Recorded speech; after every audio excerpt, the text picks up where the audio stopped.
Здравейте на всички и добре дошли във втория епизод на Последите на духове и убийци. Както ви обещах, във втория епизод няма да ви разказвам за мъж, а точно обратното – за жена, заради която повече от 600 мъже са намерили смъртта си. А именно Джулия Тофана. Джулия била бизнес дама, умна жена, много потайна и отмъстителна. Нейните клиентки пазили ревниво тайната й, а нейната популярност дължала на слухове, препоръки и дълбока тайна. Тя е родена в Палермо през 1620 година, а за нейното детство не е известно почти нищо. Майка й, Тофаня, била екзекутирана през 1633 година за убийството на съпруга си, Франсис.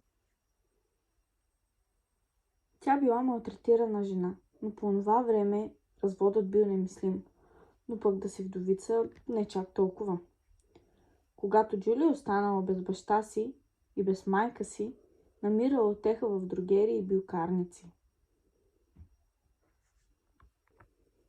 Така тя научила доста рецепти за козметика и рецепти, които помагат при лечението на различни болести, но и такива, които помагат при агресивни съпрузи.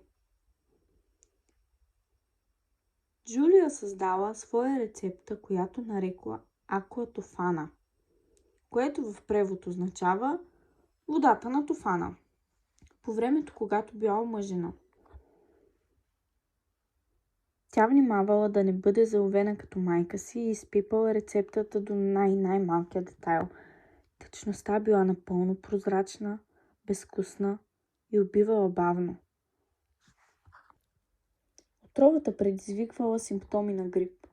Тя можела да бъде давана в напитка или храна, докато съпругата се грижи в кавички за болния си съпруг. Но освен всичко това, отровата давала време на жертвата си, виждайки, че нещата се влошават, да напише своето завещание. И до ден днешен не се знае в кой момент Джулия решила да се отърве от съпруга си, нито какви са били причините за това.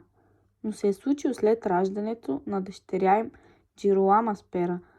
По-късно Джулия отворила своя дрогерия в Палермо и започнала твърде успешен бизнес. Аква Тофана не била свободна за продажба. Отровата се продавала само на проверени дами, под пълна тайна. На самото шишенце били изписани инструкции да се приема веднъж дневно по 3 капки. И така отровата изглеждала точно като козметичен продукт. В нейния бизнес и помагала и нейната дъщеря Джиролама.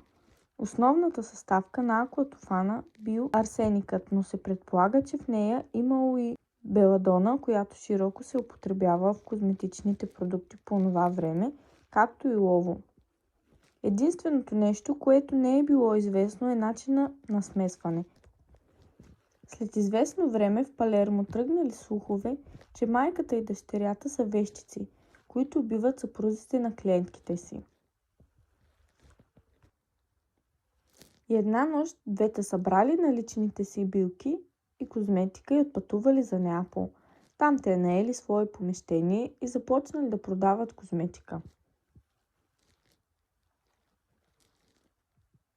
Там славата им се разнесла и клиентелата им се увеличила. Няколко години бизнесът вървял по вода. Клиентките водели други клиентки, които искали да овдовеят. Но Джулия не просто продавала Аква Тофана. Тя обучавала своите клиентки как да се държат по време на заболяването, как да се грижат за съпруга си, как да изглеждат покосени и депресирани, а след смъртта непременно да настояват за аутопсия, която, разбира се, нямала да покаже нищо. Така почернената съпруга щяла да изглежда напълно невинна. Тайната на Джулия била в добри ръце, тъй като жените закупили отровата, рискували точно колкото нея, нямали причина да я издадат. Но за тяхно съжаление, след известно време се случило същото, което и в Палермо. И майка и дъщеря отново били принудени да се преместят, като за тази цел този път те избрали Рим. Бизнесът им не пострада от промяната. Отново се намирали клиентки. Отново препоръчвали Джулия на свои приятелки. До толкова че се наложил да наемат още 3 жени, които да помагат на Джулия и дъщеря й. След известно време дама посетила магазина. Тя, както и всички останали, били надлъжно проверени. Тя била препоръчана от друга нейна клиентка. Джулия провела своето обучение и продала на дамата акватофана. Жената се прибрала вкъщи и сложила отровата в супата на мъжа си. Той започнал с удоволствие вечерята си и тогава се събудила съвестта на жена му. Тя изкрещяла на съпруга си да не яде от супата. Озадачен, той спрял и изгледал хлипащата си съпруга, която обаче отказала да даде обяснение за странното си поведение. След известно време и разбира се убедителен побой, тя разказала всичко на съпруга си, който я помъкнал в съда, където й се наложило да повтори разказа си. След този неин разказ, Джулия и дъщеря й губят всичко, дори им се налага да потърсят убежище в църквата.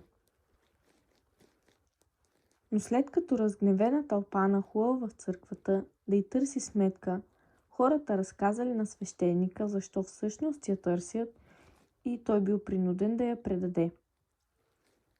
Арестуваната Джулия била подложена на мъчения.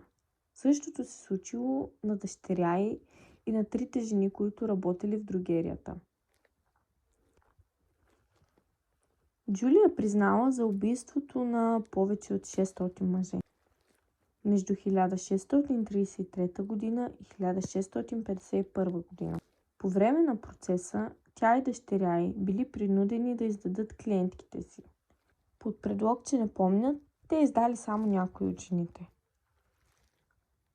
Жените, които издали, също били арестувани. Някои от тях екзекутирани, други затворени, трети искали да се измъкнат, като твърдели, че са нямали представа за съдържанието на акватофана, понеже властите нямало как да докажат подобно знание. Жените, които успявали достатъчно убедително да се престорят, че не са знаели, прекарали само по няколко години в затвора. Говори се, че дори Моцарт е бил жертва на акватофана, но това си остават просто слухове.